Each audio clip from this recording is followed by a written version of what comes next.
Hello, everyone. Thank you for joining me today. I am your host, Jay Lee, and welcome to School After Hours, where staff, administrators, and families keep their finger on the pulse of the wonderful world of OST programming, aka after school time programming.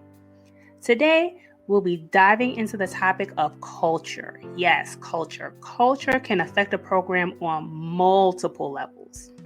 Culture affects how students interact with each other as well as staff, depending on the values that are placed before them. Culture also affects how staff members work together and collaborate, but it also plays a factor in leadership supervision as well. Culture even affects your reputation based on how you interact as an organization with the community. So yes, culture is a very vital thing in an organization. To help me cover this topic today, I have a good friend of mine, Mr. Martinez, sitting in the chair, having a conversation with us about culture. I thought he was a good person to bring on because he's done so many things around culture and organizational processes, not just from a standpoint of education and nonprofits, but also corporate organizations as well. So with that being said, let me give you a little bit more information about our guest. Currently, Mr. Martinez works at Elk Hill as a performance improvement coordinator. Elk Hill is a youth program that provides specialized education, community-based services, and residential treatment programs to children and families across the state of Virginia. At Elk Hill, Marcos develops performance and quality improvement processes, facilitates risk management, and organizational outcomes for program grants. Prior to this, Marcos worked at the Virginia Center for Inclusive Communities, aka VCIC. He helped develop their EDI educational programming. So EDI stands for Equity, Diversity, and Inclusion. With this program, he would create and facilitate workshops for businesses, schools, and nonprofits throughout the Virginia area. Marcos was also a volunteer coordinator at Higher Achievement, the Richmond affiliate, where he was responsible for recruiting, training, and retaining four-year mentors for each middle school that hosted the after-school program. Not only was he a volunteer coordinator, but he also was an AmeriCorps Vista, working with FEMA. That's how everything kind of started. Although he is a Texas native, he lives here in Virginia.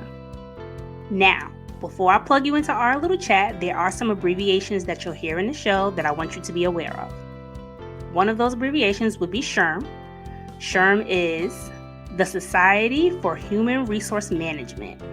This is a website that you can go to for anything for human resources, especially for some of the things that we are going to talk about today in the show. They have some pretty good templates that you can use for your culture assessments. The next one is PD. PD stands for Professional Development, trainings, seminars, anything like that you go to work on your skill within your profession. AYD stands for Advancing Youth Development. Now, this is surrounded by ideas, concepts, and theories that help students build their social-emotional skills, cognitive development, things of that nature. And the last one is Trauma-Informed Care. Now, that's based around informing people about trauma, its effects, how it affects not just the mind, but also how it could affect you emotionally and physically, and how to treat those traumas. Now that you have all that information, let's go start the show. Hey, Marcos. Thank you for coming in and doing this interview with me today. I really appreciate it. What's going on, sir? Hey, good to hear from you again. Happy to be here. Thank you. So today's topic is Culture is Key. Well, the title anyway is Culture is Key. And we have had numerous conversations about organizational culture and out of school time programming. And today I wanted to dive into it basically because of what out of school programming is going through right now during COVID-19, but also some of the things that they may have to face as far as reshaping how programming is done, especially with out of school programs not being in schools very present right now, or operating in the sense of having pods within schools to help assist teachers as well as education administrators to kind of get through this time and also still kind of have that after school component later on in the day when they're done with their academics. So thank you. It's good to have you here sharing your expertise. And hopefully, this conversation will help others shape what they want to do with their programs moving forward. So, culture. In your opinion, why is culture important in an organization? Yeah, culture is, for me, almost pivotal for every organization. And for me, it kind of goes hand in hand with strategy. From my experience, an advocate for plans and strategy, but those plans and strategies work well with a healthy and consistently cultivated organizational culture, one that has intention and that celebrates the voice of all stakeholders involved. In order to, I think, achieve any goal or move towards the direction that fulfills an organization's mission, alignment with tasks, operations, logistics is just one side of the puzzle, and the other half, or if I'm like breaking it down into fractions here, I think that when you zoom out, the larger picture is culture. The larger picture is how do all of those things work together? And for me, my is very tangible with organizations who have strong culture or who don't have strong culture. I think everybody can make a website and everybody can espouse what they are and the values they believe in. But the ground level, volunteer level, in all the pods, the weeds level of work is where culture is either most evident or not evident at all. That is the area where, for me, I've been able to really feel like I can tell a culture is like what fidelity it's at. Is it really strong? Is it in need of growth? Is it suffering due to low retention, or the fact that the organization invests its culture in its people rather than in its systems? It's so pervasive into every aspect of organization and how stakeholders engage with an organization, stakeholders being youth, parents, alumni, volunteers, you can go down the list. It's what it allows everyone to be a part of, knowing they are fulfilling a mission together or not. So to me, I see culture as a critical, if not the most important aspect of an organization. I would say culture is the thing that shapes, heals, and to a large degree determines the success of an organization.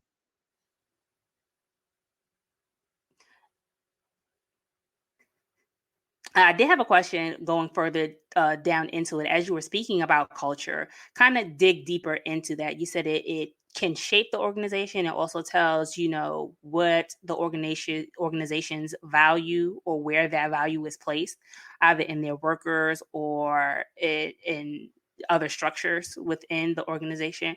Kind of give us a blanket statement of what culture is within an organization. Give us a laid out definition of it, and we could so other people have an idea of laying down the foundation and what it could be moving forward. Yeah, that's a really good point, because culture is a very blanket word. And I think in OST nonprofit world, there are lots of blanket words. There are lots of buzzwords, that of things. And actually, I don't know that there is one specific recognized word or definition for culture. I think everybody is going to approach that a little bit differently. I like to use resources from SHRM. They, as an organization that's focused on HR, I think are incredible in terms of trying to get a national definition of something, just because of the work that they do is so extensive and rooted in best practice that I lean a lot to their guidance. And they have 4 points for what they believe is organizational culture: human nature, the organization's relationship to its environment, appropriate emotions, and effectiveness. Those 4 pieces are what they draw to, but it's overall a very amorphous concept. It can be defined academically in a lot of different ways. There can be a lot of variables and factors to it, but organizational culture itself, I know I'm giving you like Sherm's 4 bullet points, That's but fine. yeah, but know that like the way in which culture is understood has a lot of other different factors aside from I think those 4 points. So I would like to connect it to like values. Hmm. So what are really at the end of the day, what are the shared, and I would even go a little further, what are the co-authored values? You can come into an organization that has these values already made for you. These different values that may be shared by all people or may not be shared by all people. And so co-authoring would allow an organization to be introspective and to say, these have been our values. What do you see as our values? So they open the door to their stakeholders, to their board, to their staff, and look to focus group within around, are these still our values that we align with, and will connect to the implementation of their programs and services in their strategic plan, so everything is aligned. This is who we say we are and what we say we do, and at the end of the day, when we can measure the impact of our work, we're not only saying something like 50% of all students who stick with this 3-month program gain X level or X points or show this change, but you can also create the narrative or co-create the narrative that these values have been achieved or have been celebrated. All of that connects to culture. So the definition of culture itself can affect a lot of different things, can look different. You just look up the definition of culture itself, Hmm. and apply that to organizations can look differently. Right. But for me, values and shared values is something that I think goes through all definitions, no matter where you look that up. Gotcha. You put a lot into that answer. So I'm trying to in my mind, I'm digging out pieces, So when an organization looks at, or when an outsider looks at the culture of an organization, does their mission, does their vision, does their values, those 3 pieces play a part in it? And also sometimes, how do we see each of those things acted out in the organization based on the workers? Yeah. So like as a volunteer, when I was living in Richmond, I volunteered for about 4 to 5 years, and the values that I was able to see as a volunteer hopefully would mirror the organization I'm working for, or volunteering for in this case. There should be a way that's aligned with programming at every level, so that when I go on the website and I say I want to volunteer for X nonprofit, and their values say respect X, Y, and Z. Every day that I'm living the work is me trying to help them achieve their mission. And so, if in that mission, I'm connecting all these values, the day-to-day work should show some sort of reflection of that. So, as I am working with, let's say, for example, if I'm mentoring young middle school students, in what ways have I been trained to instill that value, to Mhm. celebrate that value, and to see that that value is also being replicated by those youth in the curricula that I'm imparting or engaging with those youth. How does respect bubble up? How is that brought up in conversation? Is it through the course of the material? Is it kind of a campy aside? Is it something that is like, unfortunately, in many cases, it can be just like lip service. It can be something that we say with like a monotone, oh, this is what we say, and this is like the thing we always do. Or is it something that is, genuinely evoked in like little thank yous Mhm. throughout the day, and a lot of those things I think connect to advancing youth development and trauma informed care in the way that you can identify when someone is participating in their community and showing that they value the culture that's being built in this program or this nonprofit's programs and services. instead of saying, something like, that maybe feels template or kind of cookie cutter around respect. Remember, folks, we respect because we blah blah blah. Versus like finding an intentional moment where a student or a volunteer has done something, and then some people may not be totally comfortable with being brought out in the spotlight and saying, hey, everyone, let's thank Mr., Mrs., or their ex, right? Right. Shout them out all the time. Some people aren't really interested in being shouted out, but even if it's a personal touch moment of saying, the work that you've been doing with young person X or Y, I really feel like you are showing you're imparting respect or upholding our value of respect through the way in which you are engaging in the curriculum, the way in which you're sharing your personal experience. I really value that you are X and doing X or Y. That kind of way of talking about culture, I think, goes at a very personal level and touches on, like I said, some of those elements around advancing youth development, a different perspective of how to engage with young people and people of any age, really. But especially I mentioned trauma-informed care because it forces you to change the perspective of how you're asking the question. It's not about what's wrong with a said person, but about what is that person going through. And so I think about paradigm and dynamic changes like that. And when I think about culture and trying to sustain or grow culture. And I feel it's in that same kind of way. It needs to be intentional from the moment someone walks into the office or into the school, even to the moment they walk out, living and breathing that as a way to do work rather than an aspect of work that we do. Because if you are to measure the culture of an organization, you're constantly asking for feedback. You're constantly asking for voice, and hopefully, you're trying to ensure that it's shared by everybody and that it is something that you're aligning with your service. So I know that was kind of a long explanation at it, but for me, I can feel that at the ground level when I'm working for an organization because of those touch points. I mean, in my experience, it was day and night working for and volunteering for organizations that had their culture aligned. It was very tangible for me. I walked away basically with the experience of saying, "Oh, okay, it was just on the website, or it's everywhere.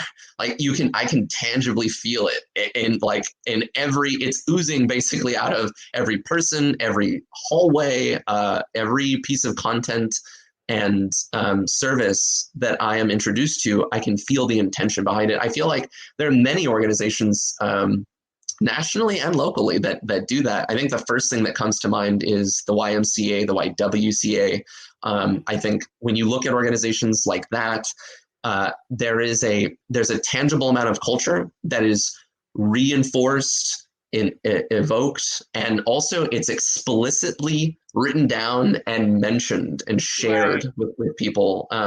That is those touch points are what's really key to ensure that the culture stays with the systems and the organization that's built, and not only someone who's been there for 10 years and then decides to leave for whatever reason, and then they kind of take that culture with them, and you see that a lot in. I know I'm going a little beyond the question, but you see that a lot in issues with retention. The desire to retain staff, aside from the fact that they have, an incredible investment in your organization, they have institutional knowledge, they know how to do the job, they know the culture. Investing in just people versus putting it in the system so that it's baked in, so that as new ported and hired, they help to contribute to that culture, they help to maintain and sustain it, even if certain individuals who may have been really big champions of it leave. It helps to inspire new people within who are coming into the program to keep it alive. And unfortunately, there can be toxic cultures in organizations where maybe those conversations about what is our culture, what are our shared values, aren't had, or there's maybe not enough time, there's not enough resources, because the organization may be too focused on the bottom line or just trying to get services. I mean, there's a lot of issues as to maybe why an organization isn't as strong with their culture, but finding a moment where it's a long-term investment.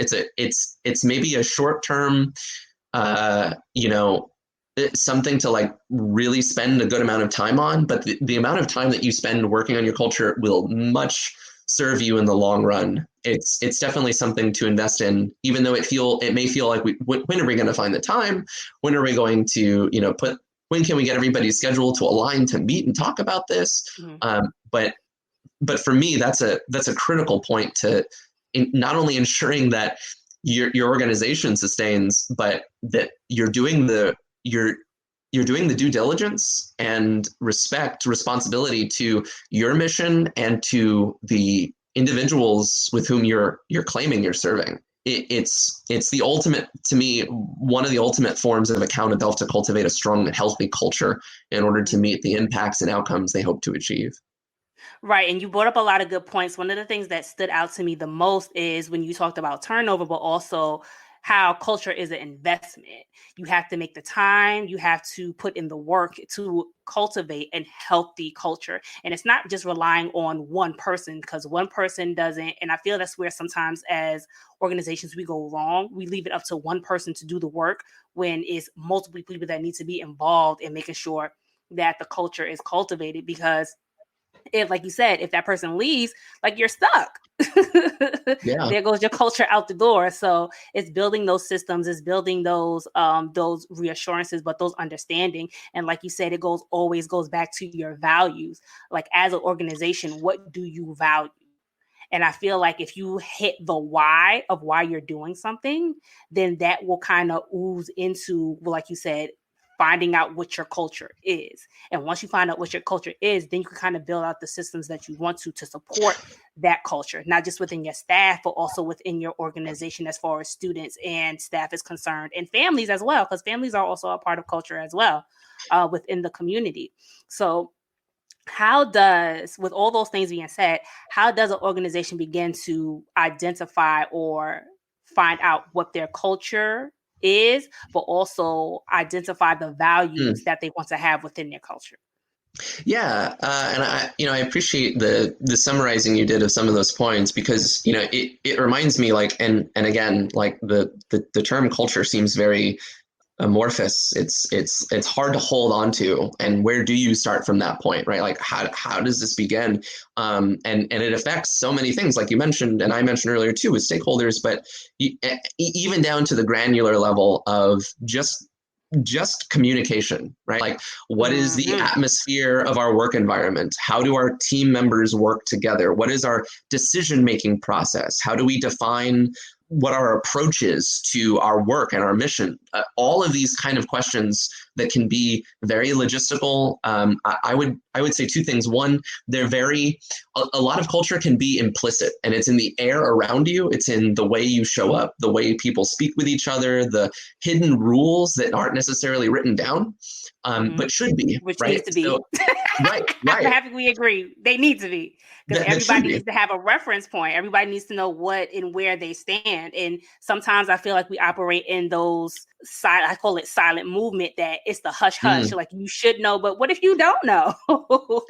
Yeah. It needs to be told, and it needs to be expressed to everybody, so everyone is on the same page. And then it also gives the individual the position to decide, is this the right culture, or is this the right place for them or not? Because so sometimes in employment and hiring people, I feel like that in those spaces that the organizations or even the individuals that are being interviewed are not upfront about what the culture or what their values are.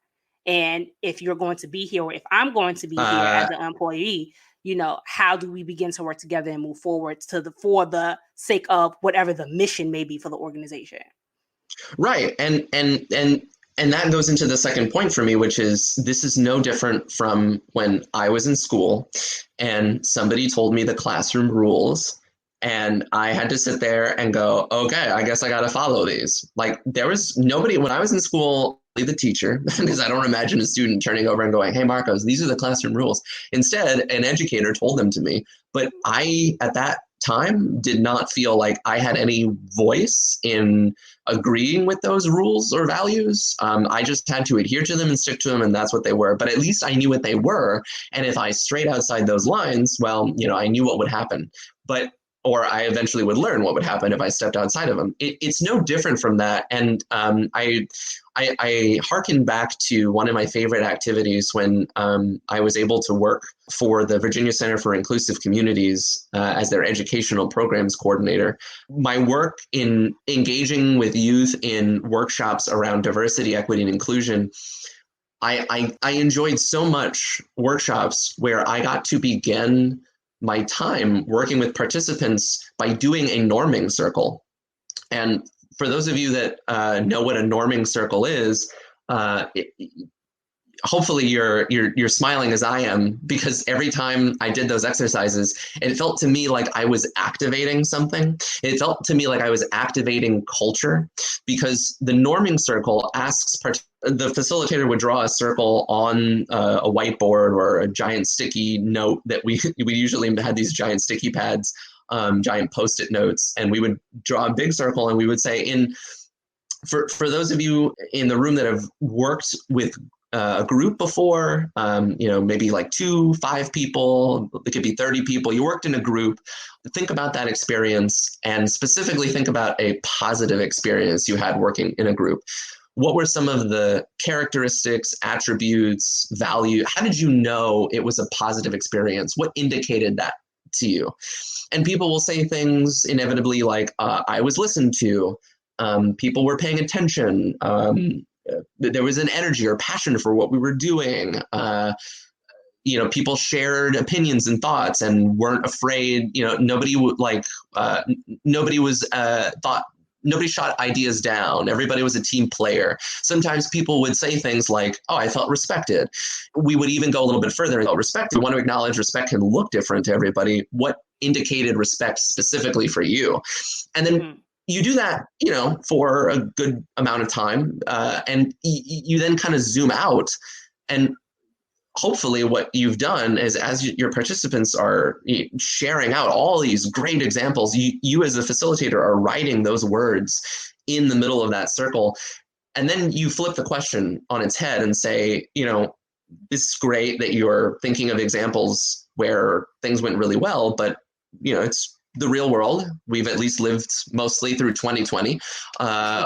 Things can go bad, really bad. And I'm sure working in groups are no exception. You worked in a group, things didn't go well. Same question, but opposite. And give me examples of why it didn't go well. What were the characteristics? What indicated to you that it was a bad experience? Oh my gosh, people did not listen. Nobody wanted to be there. There was apathy. Some people didn't even know why they were there. They're distracted by other stuff, right? They were rude. They name called. You're writing all these things down on the outside of the circle this time, and maybe even crossing them off for effect. And you can now take a step back after doing this, maybe less than 10 minutes, 5 minutes each section. And you can say, so we all know what it's like to work in a group. And we all know that there can be a positive experience or a negative experience, and maybe somewhere in between. Can we, as a group in today's workshop, try to uphold the values, attributes, and characteristics that are within this circle, and know that we have a level of forgiveness and shared dignity amongst the group, that if we stray outside of the circle, we can have a moment where we can catch ourselves, maybe reevaluate if things aren't working well, and maybe we need to add more words to the outside. Maybe we need to add more words to the inside. At any point today, get up and feel free to come in and move make your movement as authentic to you as possible. That allows people to co-author from our own experience, what we want to do to go forward, and right, value this. We expect this to be part of what we do, and it informs the way we work together, the way we speak to each other, the way we treat each other. And it doesn't have to be a circle. It could be a house. It could be a picture of the building you work in. I mean, it could be as descriptive or non-descriptive as you want, but the ultimate at the end of the day, the reason why I'm drawn to this example, to take it back to the beginning of our question, was that it can be something that is just like when I was in school, here are the rules, Marcos, you're in fifth grade. Or Mhm. it can be something that it's at least written down and nobody's left to wonder anymore about, oh, I wonder if it's okay to do this. We have an Mhm. explicit activity and a tangible place where we can go back and reference and say, this is how we work together. This is how we're going to roll today. And it also, at least for me, is a place of learning from other people, right? Because then I get to hear what worked well with some people in their groups and how can I live up to that maybe and try something new I've never done and what can I avoid so that I don't fall into that negative space outside the circle and say, oh yeah, I have done that before. Like, it can be challenging too to go like, oh yeah, I used to be someone who did that negative thing, or I can remember a time where I was apathetic in a group and now I know that in the group I'm working with today, we don't want apathy here. So, what can I do to grow a little bit outside of myself to say, I don't like working in groups, but at least now I can have that conversation because we've made it clear this is how we want to move well together. So, Right. so for me, like making it explicit is one of the first steps, and you can do that by sometimes using a norming activity like that. I think that works well for all ages. But for those of you that are familiar with the Johari window, it's very similar to that concept. You have what's known to you,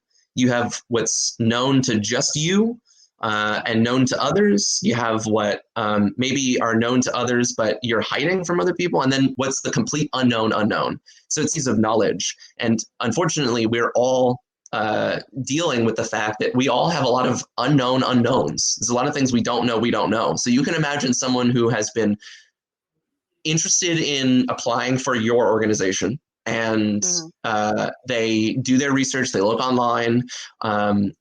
Maybe they volunteered before, who knows? Maybe they haven't, but they are interested in applying for a position. They see what you say on your website and they internalize that for their interview. At least that's what I've done in mine. I try Right. and take stock of who I want to work for. Me I too. want to be. Do they have a culture that I think I would fit into, or that maybe I would add value to their culture. If I'm looking at it from an asset or abundance mindset, right? Not like what's wrong with me, but what can I offer? Um, and if they get the job and they go into their onboarding and they're able to join the team when they walk in for the next month into the office, into the school, to whatever place, what are the unknown unknowns that they might come up against? Is it Mhm. like, oh, we don't say this at team meetings? Oh, we don't, this kid got a scholarship. Are we going to have a party? Do we like throw confetti around? Is that not our Right. culture? Oh, okay. I'm sorry. We used to do that back at my old place when someone did X or Y. We did it. It's a, oh, well, Mhm. we don't do that here. That's not our culture. Oh, and I mean, I'm just, really improving an example. Some of it's But based it's in true. reality, Like those things but yeah, happen. but it can be a thing. And I've gone through both of those extremes. I've gone through a world where I joined an organization that was, oh no, we don't do that here, and then to another organization where it's, what do you mean they told you don't do that? This, feel free to do how you like, how you wish. This is a place where we do blah. And the level of where my heart was, I think, when I hear those or when I had to feel that as somebody Mhm. saying that to me is night and day. And it's not to say like, well, culture should be just laissez-faire, everyone just does whatever they want. A structure and a system, just like all Mhm. evidence-based and best practice work, has structure, right? But it also validates the lived experience and the way in which we meet people where they're at. It's the difference between, I think, why we're seeing things like advancing youth development and trauma informed care. I think integrating those into culture is what makes us stronger, is what improves our impacts for the short term and the long term. And Mhm. I'll just end with this. The whole way in which you measure something like trauma informed care is attitudes and beliefs. It Mhm. is whether or not culture changes. I think it's the tachometer or the trichometer. It's I'm probably butchering the name of it. I think it's TICO meter, the Arctic scale, an organization measuring trauma informed care. It's a model that they're using to work on. It measures attitudes and beliefs of staff. It asks to assess whether or not paradigm that I mentioned earlier has shifted from folks who think that there's something wrong with kids to something has happened to this kid, and how that affects the decisions that they make in the work that they do and the service that they provide through their programs. It's heavily on the culture, on their beliefs and attitudes. So if their belief and attitude, if the culture that's being supported in an organization doesn't reflect those values, then how successful is trauma-informed care going to be? If you're an organization that says, well, we need to be trauma-informed by 2025, and it's in our strategic plan, and we've done this and that. What are the cultural activities that ensure that will happen? Because if you are an organization that's going to be trying to move towards that and you're going to be assessing it, a lot is going to be on what are the communications between HR and staff, managers and staff, your CEO staff and to stakeholders, your board to staff. I mean, everybody plays a role in trauma-informed care.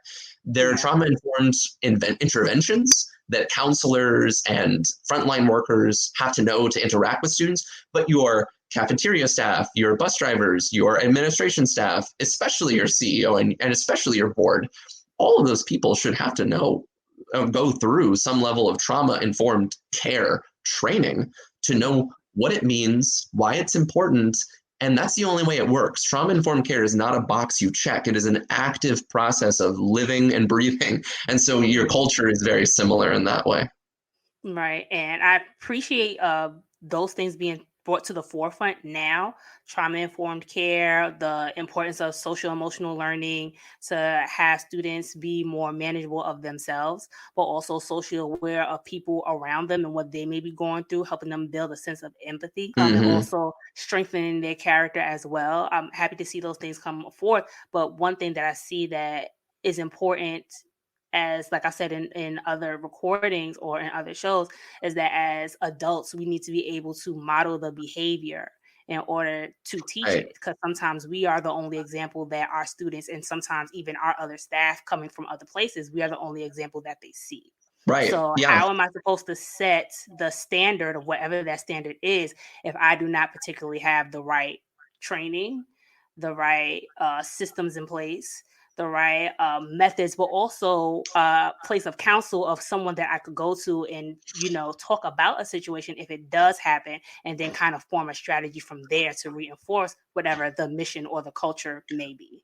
Yeah, and it doesn't have to be perfect. Like when you say, you have to have the right system. I would even just say have a system. In some cases, some organizations just don't have that. So I'm getting back to the Johari window. If you don't know what you don't know, right? I think the more organizations can partner with each other, the more people in nonprofit worlds who have roles and titles that are similar to other organizations' roles and titles, the more those groups can destroy silos and to share how they are doing their work, collaborate collectively to understand just what systems are out there, like with your PD or with, just networking in general with other similar industries of the work that those, let's say, X nonprofit is doing, you will find a system. I mean, and it may eventually be the right system for your organization, but it's going to take time because the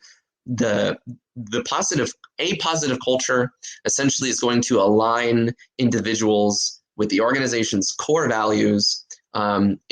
It's tied to their sense of worth, to to some degree, like why you even got the job in the first place. Like I know many people in my social circles that the only reason why they work for the organizations they work for were because of the organization's mission and culture, what they believe in and the values that they fight for relentlessly. In many cases, it allured and compelled them. I mean, because they already believed in those values and missions. And so to find the matching version of those organizations is ideal. Now, sometimes an organization may have a mission that they connect with, but the internal culture might not support it, and that could be for a variety of reasons. But hopefully finding a healthy balance, or to rejuvenate what may be somewhat toxic culture, will come down to aligning individuals who are on the team with those core values. and it's a learning process. It's constantly communicating. It's building feedback loops that are going to hopefully be baked into how the organization communicates. For example, I mentioned earlier, what are our questions around like what how do we work well together? What is the atmosphere of our environment?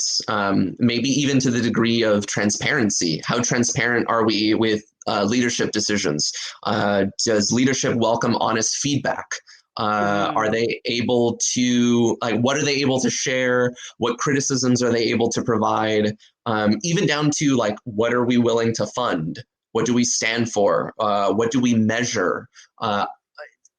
The fact that someone who is working day to day trying to answer one question for the organization and then cut to another person in a different role, same organization, different role, even though they may be asking different questions. Like, so for example, let's take a mental health organization, and there's a counselor, and they're doing direct counseling or direct therapy work and interventions with students.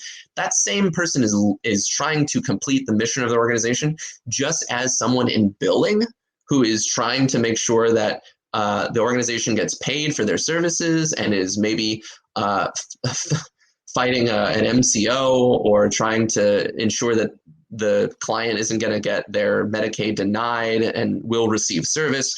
They're fighting almost the same fight, but their culture may look different because one of them is direct service, maybe never even interacts with each other, right? Like they're in totally different buildings, maybe in totally different cities, depending on the organization. But their core values and their culture, when they should have an opportunity to engage, whether there's a summit or a conference or an annual gathering of staff, those two people should be able to get together and immediately understand the role that they play together, and not just for each other in the organization, but for the impact of that child. Everybody's work in an organization should work to fulfill their mission. And just because somebody is not actively engaging with youth, they are still helping to fulfill the mission and support the role of everybody in that perspective. But sometimes an organization may not talk about that explicitly. They may not have activities where they engage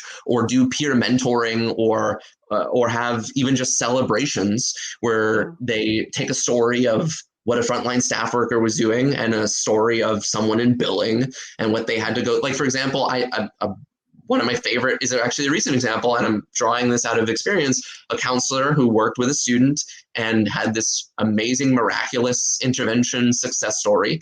And then also this person who was in billing that was so prolific at her job that she helped to get like an extra $25,000 that was hidden and was essentially going to get lost because it wasn't necessarily like, not to get into the specifics, but it was basically like money left on the table that it could have easily been forgotten, but she worked above and beyond what she had to do and was able to get a sizable amount of the organization. Now, you compare those two things, right? Like I've heard countlessly from frontline people who will tell me a specific story about their time working with a client or a youth or a student, whatever label the organization is assigning to the people they're serving.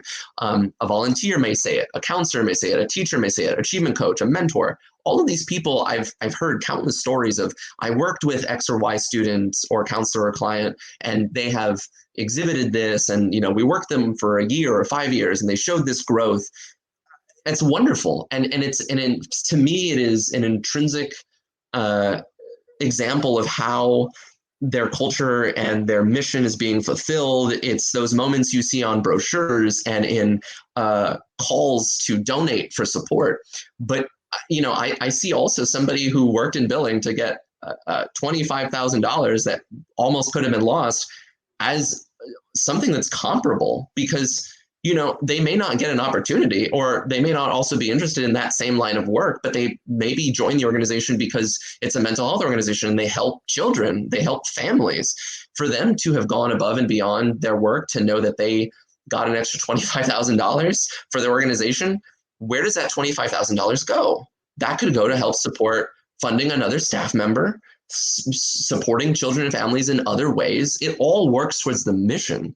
And so when culture is strong and somebody knows that going above and beyond can help contribute in that way, and then the organization is intentional on finding all of those stories and bringing staff together to share what our culture is and how we live it every day, at least for me, is galvanizing, and it's inspiring, and it's a method in which I think we can take those moments and save them, make them explicit, and bake them into who we are and what we do, so that it continues to inspire more staff to see how we are, whether we're a staff of 5 or 200, contributing to our culture and contributing to the larger mission that we're trying to hopefully see impacts in not just the short-term time that we spend with the people we're trying to serve. In some cases, it can be days or a couple of years, to the long term, that we hopefully left an indelible mark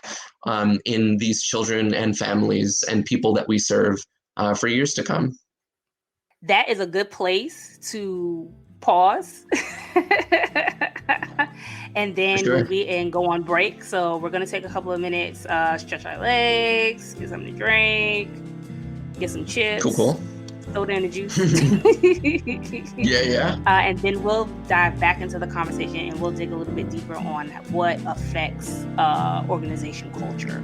All right, you guys, so don't go too far. We'll be right back in a couple of minutes. Did you know students that regularly participate in quality OST programs improve school day attendance, develop strong social skills, and improve work habits and grades?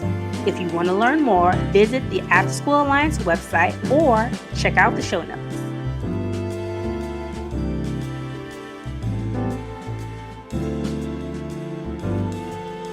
And welcome back, everyone. Thank you for returning with us. I have Mr. Marcos Martinez here in the building, and he is going over culture with us today. So where we left off in our conversation is culture and how it affects the organization. But also we want to do a little bit more of a deep dive into what affects culture in the organization environment in OST programming. So, Marcos, our last place that we left off was structures, talking a little bit about structures and systems, but also in that regard, what role does leadership play in the effect of culture? Yeah, leadership for most organizations that I imagine have a top-down hierarchy, set the tone and even shape or determine the initial culture. I mean, it can be done. The cultural awareness of a culture through an organization for a top-down organization can be perceived on the actions of leadership, but I would also say human resources, which is why at the beginning of the talk, I had mentioned the resource from SHRM, the Society for Human Resource Management. They talk specifically about creating and managing organizational culture, and the role that HR plays and that leadership plays. And I know your question's on just leadership, but hiring from the HR standpoint, they're one of the first people to interact with new hires, and so hold a great deal of power with culture and how that is passed on or hopefully cultivated in every new staff member that gets onboarded through them. So there's actually a link, and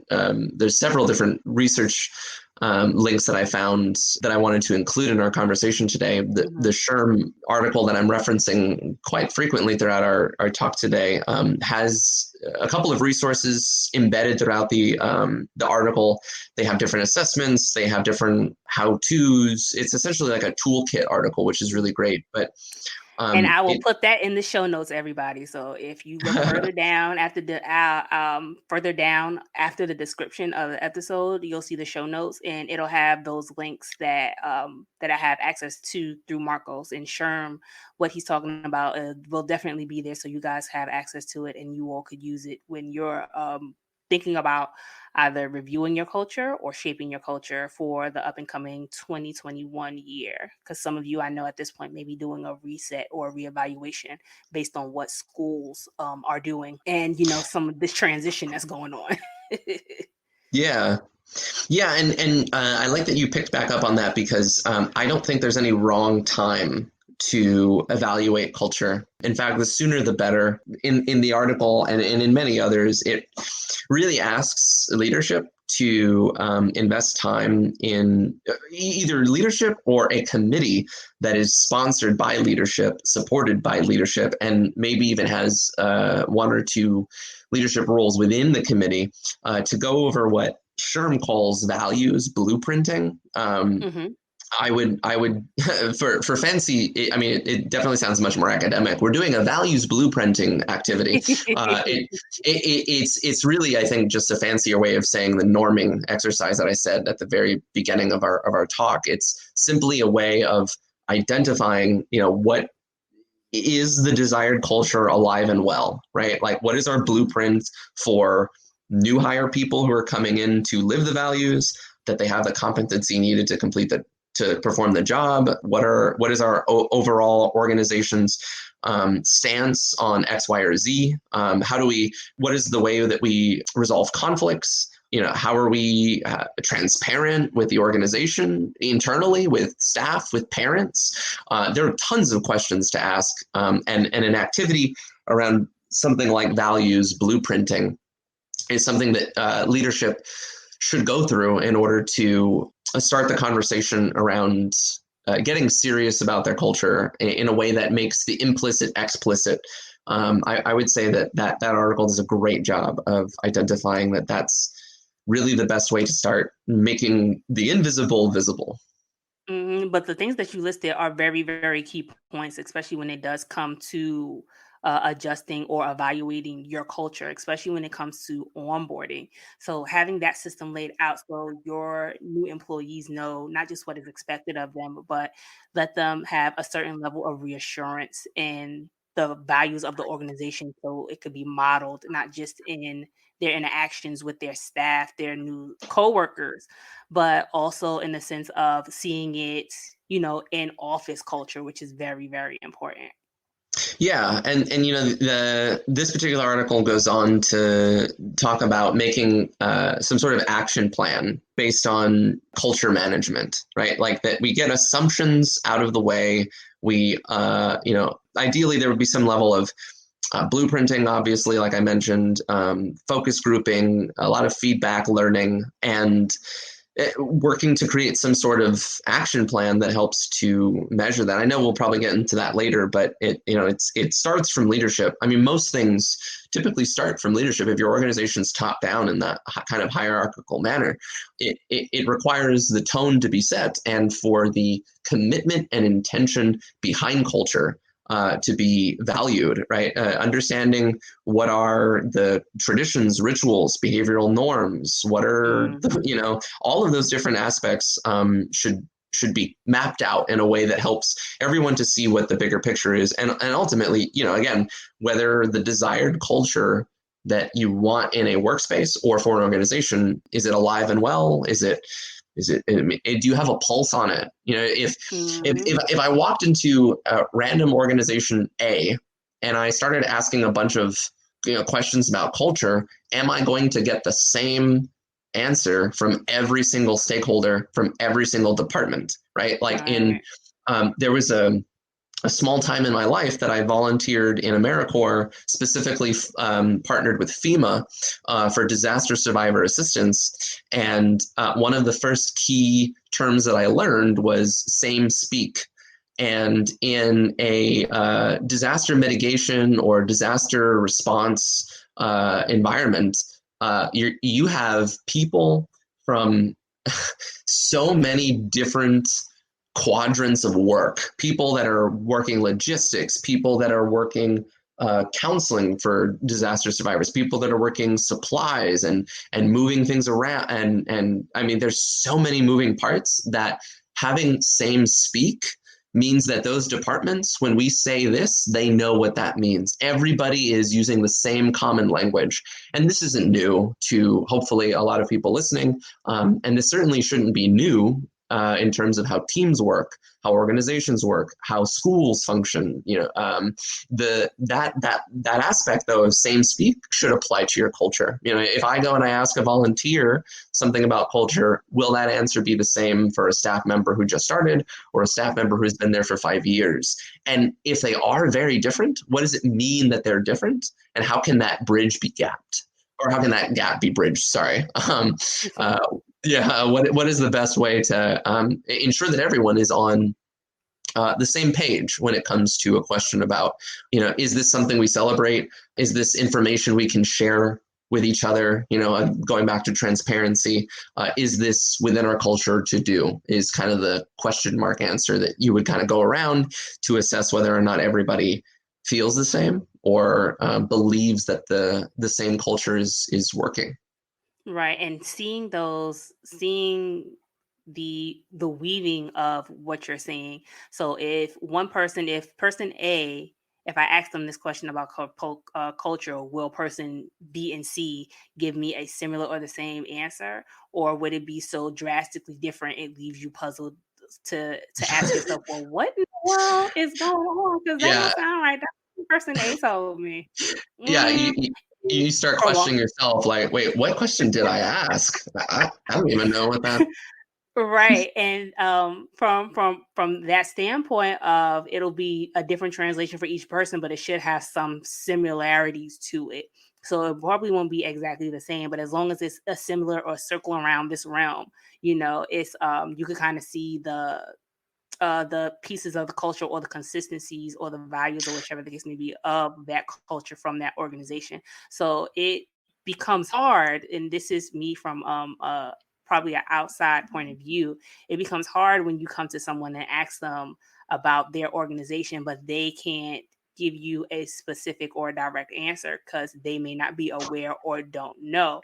And then begs the question, especially if they're new, it begs the question of, did they have the proper or the right training of, this is what the organization is about, this is what our culture is, this are the values that we have, these are the things that we not just model but also implement for our students, so on and so forth. So those disconnects can then become a problem, and like you said, create or give breed to poor culture.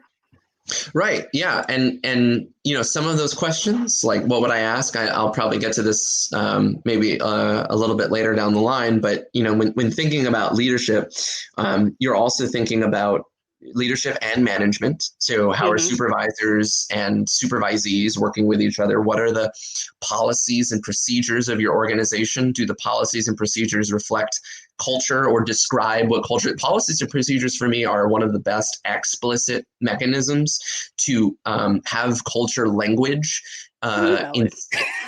instilled. Right, because how do I do my job? Check the procedures. What are the non-negotiables? What protects ourselves and the people we work with and for? What are our policies? What do they dictate? How does that inform the actions that we're doing? And is culture embedded in that? That's a very explicit, tangible way to look at it. And even down to even seeing how those procedures influence your workplace practice, how people fulfill or not fulfill culture in those roles, and what is the level of communication of that culture. Those four things can be connected to questions like, my organization's leadership cares most about what? Is it our customers, our clients, their profits, their reputation, their products, their employees? It could be asking things like, everyone who works here knows our organization's core values, true or false? False. It could be it could be my organization supports every employee's personal goals, true or false? Open dialogues with leadership are encouraged, true or false? Is your organization's leadership dedicated to continually improving their culture? True or false? Yes or no? Right? Like if I just walked into an organization and just started asking, is your organization's leadership dedicated to continually improving their culture?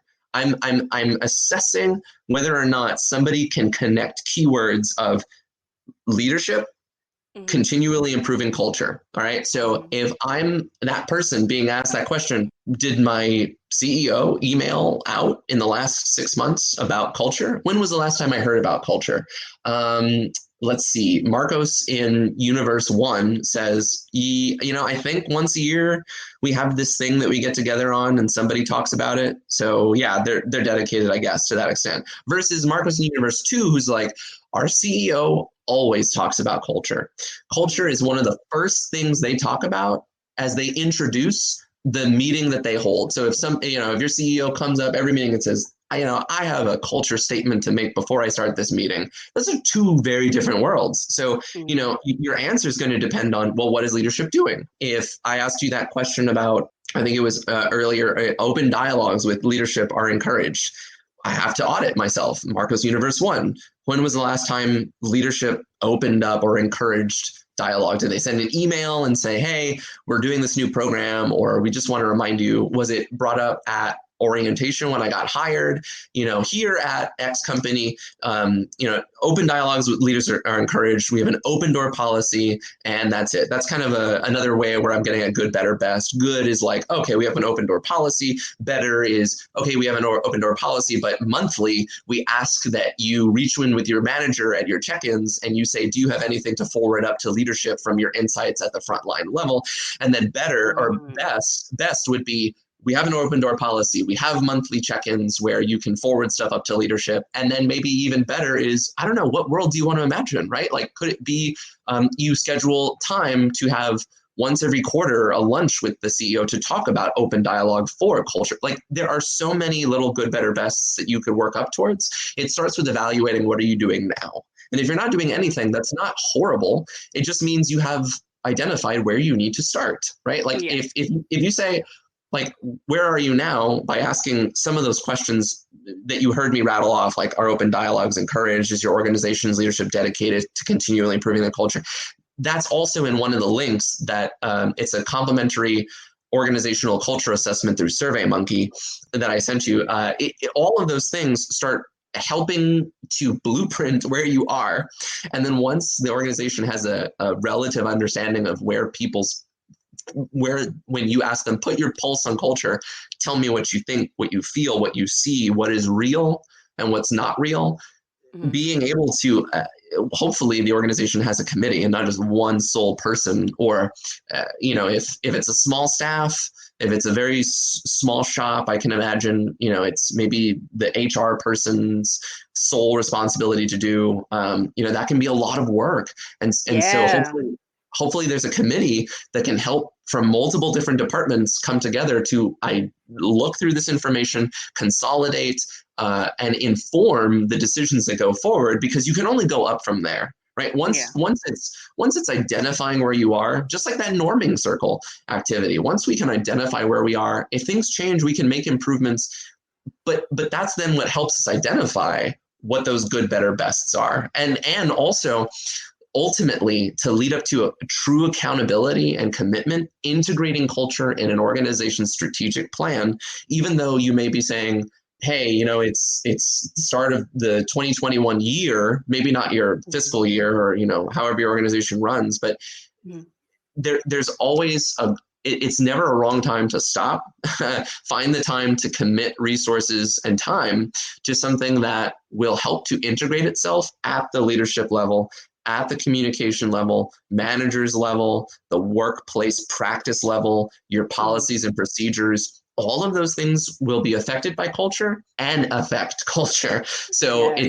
it's a two-way street. The work that you put into it is going to see those gains as they're practiced, but it's coming to the understanding first, Mm-hmm. and being able to be comfortable being a little bit uncomfortable. I think one of Yeah. your past episodes had a guest who mentioned Mm-hmm. that you have to be comfortable with being uncomfortable. And Yep.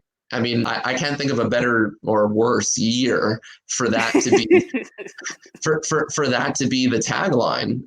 But that's the way we move through it. I think at least that's for me a way in which culture can really help to positively affect those things, leadership, policies, procedures, workplace practice, communication, and there's really no wrong time to start. The wrong time to start is not starting at all, really. So, Yep, you're right. You're yeah. exactly right.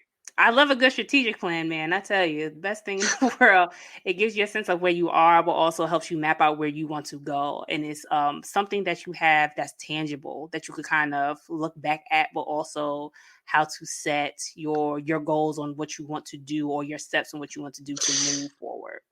With an open heart, say, try to embrace an abundance mindset and understand that everyone starts somewhere, and even if it's not the best outcome initially, it means that now you know where to move forward. And it certainly should not be something to run away from, but to fully embrace, because once you do, you only have but up to go, because it helps to identify then, like you said earlier, a strategic plan where you can put your most efforts to know that your culture is keeping people like they're fulfilling their purpose, that they are finding a sense of belonging within their organization, and that should be contagious. Positive culture should Mm-hmm. be contagious and felt by people, and you can imagine the benefit of a contagious, positive culture.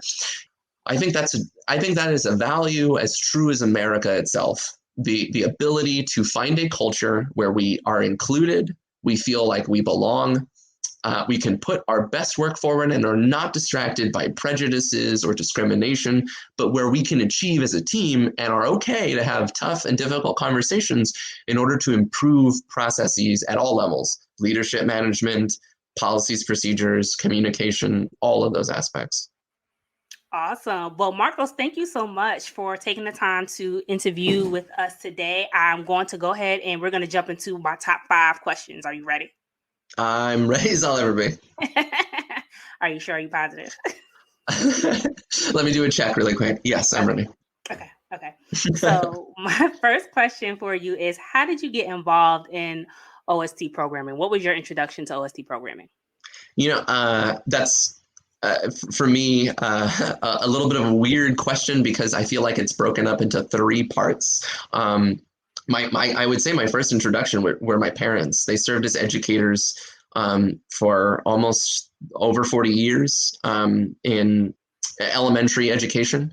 My parents have consistently been educators, and so I think anybody who has an educator as a parent, a guardian, or any close family member of any shape and sort know that the school kind of comes with them to a degree, Mm-hmm. especially at least for me growing up. I feel like that emphasis happens when you're growing up as a child to adult. It's almost like they can't help but not be educators, even in the home. It's hard to take the hat off. Yeah. Um, so so I would say that was my first introduction, but um, also I say it's broken up into 3 parts because the second part was my lack of OST programming in middle school and high school. I went to a magnet school that prioritized everything during the day, and Mm-hmm. and literally I sat outside for an hour until my mom got out of school to come pick me up, doing homework outside in the bus loop, Mm-hmm. talking with friends, and just trying to stay active. But I had no OST opportunity. They weren't offered at my school. We didn't have any. We didn't have anything that I could put my energy or time into. And so that lack of it, even though my parents were educators, was this weird dualism that was happening. And that didn't really change until I volunteered for AmeriCorps in my second year. I was a Vista volunteer in service to America. And I was able to work for a middle school nonprofit that was all about after school and OST programming. And that was not only one of the formative um, uh, career aspects of my life that kind of formed my work and what I do, but it was the deepest dive into programming, into Mm-hmm. Yep. direct and indirect service work. That work for me was incredible and left a truly indelible mark that impressioned me into continuing that kind of as a volunteer and in all of the work I do even today.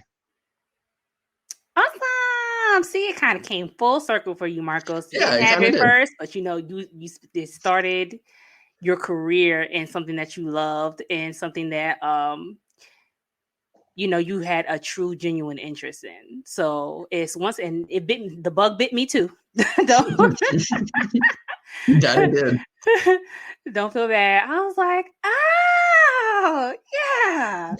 Uh, Originally I wanted to go into education and do teaching, but it wasn't in the cards. It wasn't in my favor, but I knew that I still had a passion for education. And once I Hmm. got my experience through internship to see communities and schools, in addition to my experience with working for after school program when I was in high school, I said, oh, so you can still make an impact and you don't have to be in the classroom. I think I Yeah, might. I think I might. This might be it. This right here, yeah, it yeah. might be it.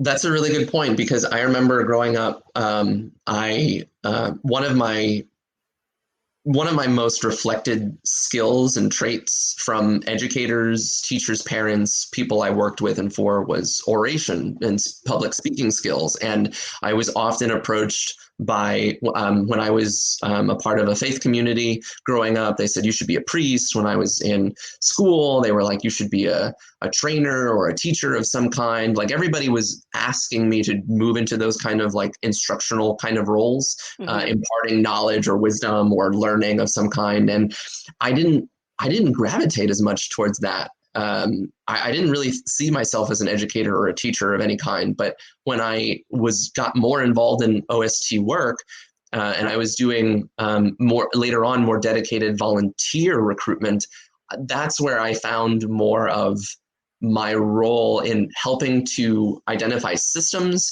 that can Hmm. support those people who are doing that work, right? And that's when I, I like knew. you, yeah, that, that's when I realized I was like, oh, I don't have to do teaching to help teachers or help students, right? Like I can do things that support teachers, support students, and also volunteer. It inspired me to do the same volunteer work that I was asking volunteers to do themselves. And it was incredibly fulfilling to do that. Right. Awesome. Okay, my next question. Can you share your why? The why being why you continue to work with students? And does it help to keep you motivated during this time of the pandemic? Yeah. Yeah. So where I live now, there is a young person who shares the home with me, and they are in school currently, and they just started high school, which uh, leaves me it leaves me in a really precarious mode of thought when I reflect back to when I started as a high school student and I got to go to a physical building and they're walking through the halls of Zoom. So it is strange to feel that. So when you mention like, especially during this time, I think a lot about people um, who are going through middle school, elementary school, middle school, high school, and as students, learners, and whether or not this time helps them to know that they should be lifelong learners, Mm-hmm. and that the adversity that they face now and go through and the mixed modalities of Zoom and a physical space um, is an arduous world to perceive, to live through, to reflect on. I'm sure there's all kinds of trauma that's being ingrained as we speak, but my why and why this work is so important, why people should continue to support OST programs, to donate, to volunteer, to be critical of in a compassionate and equitable manner. I don't think anybody should be tearing anybody down, but to be building bridges, connecting networks. My why is because I've always heard people say since I was young that I was the next generation, that kids are the next generation. And I remember there's a show that depicts some characters looking at a chessboard, and they ask what's the most important piece, and it's not it's not the same definition that they give in terms of like the king is the most important piece, but what does the king represent? Is it a monarch? Is it a ruler? Or is it a child? Is it children? And getting the piece across the board as a way to underscore that kids are our next generation and we need to protect the peace and strategize on how to support them in every way possible is what philosophically for me helps to change society.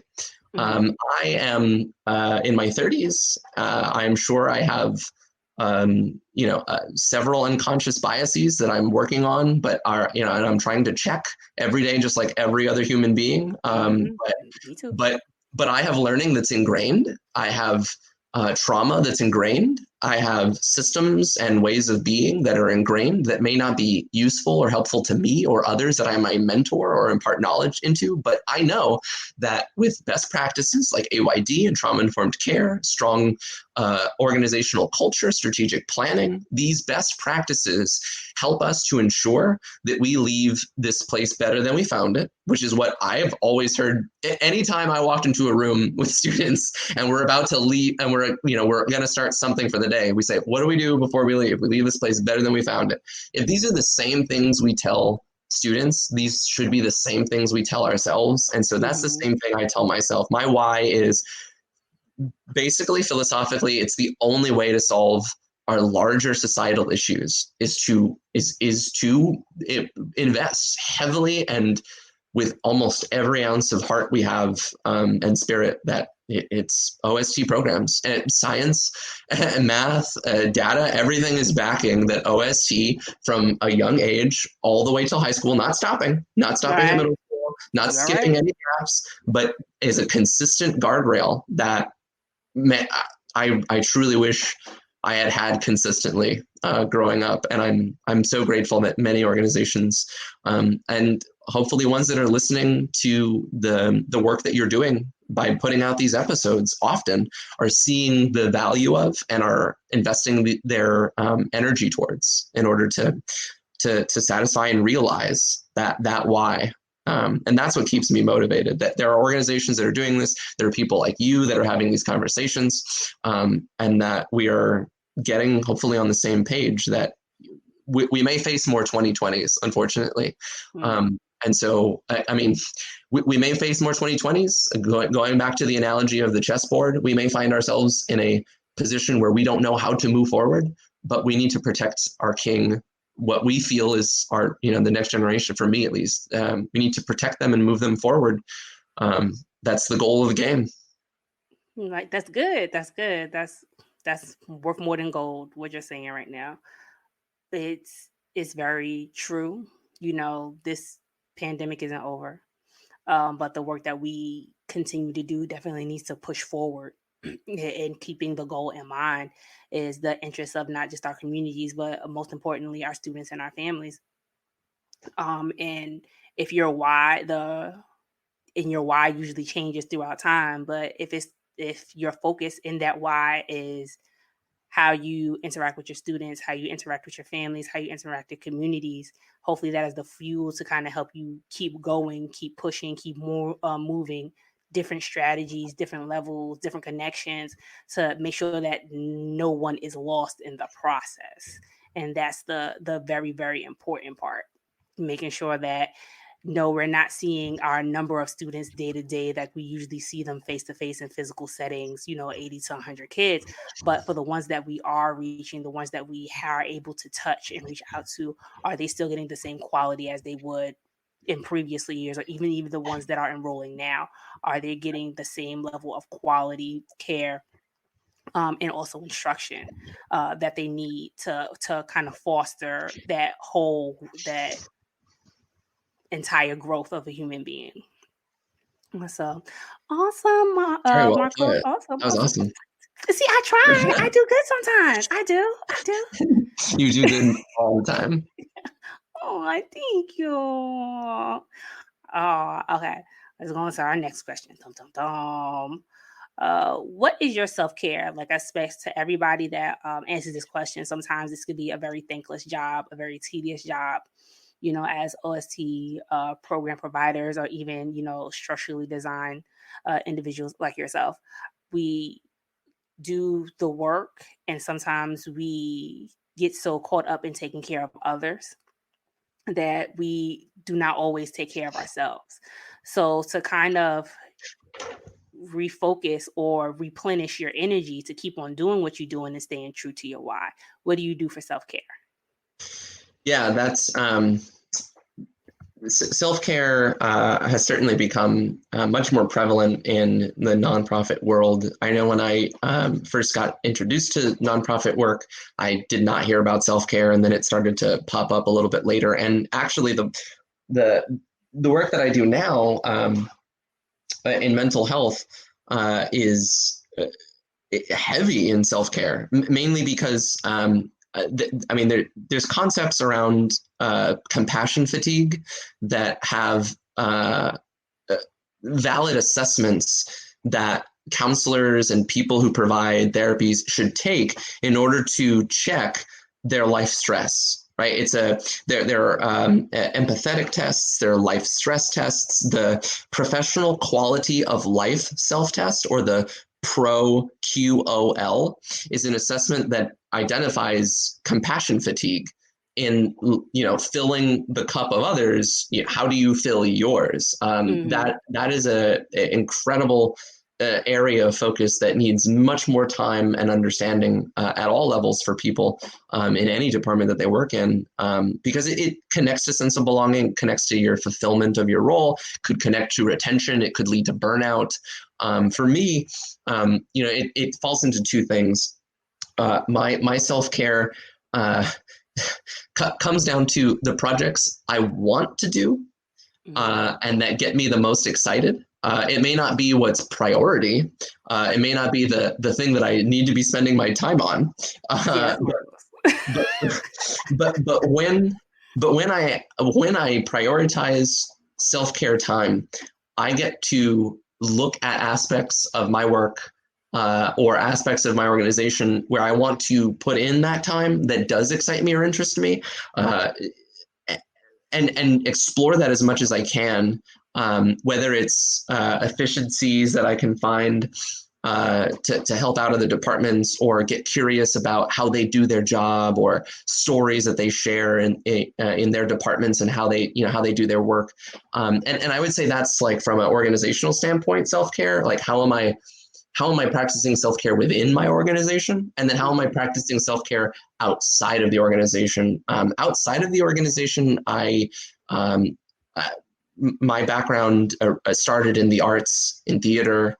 I do a lot of photography, and spending time doing work like that, especially when it is for other people, Mm-hmm. is something that gives me a profound sense of self-care, because I know that I'm putting efforts into doing something that nobody is telling me to do it. I almost feel like I'm doing it autonomously.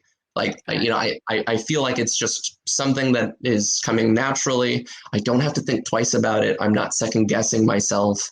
And usually has some aspect of community, where I know that I may be, like, taking a picture by myself, right? I'm the one behind the camera taking the picture, but sharing that picture or using that picture to tell stories or to celebrate something is something that I get to do with other people, and Mm-hmm. and it's best when it's with a community. And that is an aspect of self-care that I find essential and invaluable. Whoop whoop. Aw, and it's good to have those things to kind of replenish you. So I'm happy that you do your photography and you look at the work of your projects, not doing the projects, but look at the work of your projects to see, like, what have you accomplished, and it kind of feeds you into, okay, all right, I know that I'm getting these things accomplished. I know that I'm making an impact. All right, I think I have enough juice to continue to go and move forward. Oh, and it's especially essential. I've mentioned these terms at least twice in the conversation, but direct care and indirect care, or direct service and indirect service, that was really illustrated to me when I was in AmeriCorps.